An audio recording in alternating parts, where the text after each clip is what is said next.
This is the hand curved track in position. A better curve than the stuff that's got all the cement over it. I think a couple of new fish plates.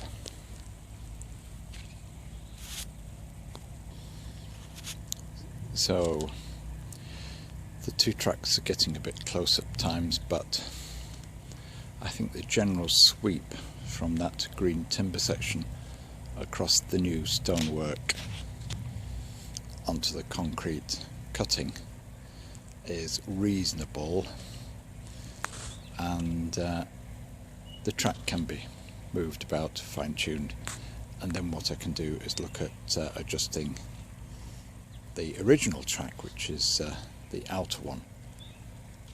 I've now ended up with a situation where I've got that inner track going to a siding, and so I no longer have a passing loop or a route onto the tighter circle around the pond, which is coming around there at no direct forward facing way of getting onto that. Oh, and if you're coming down that track, yes, you've got to put a chance of going into the siding or then getting caught onto that loop and going round and round and round.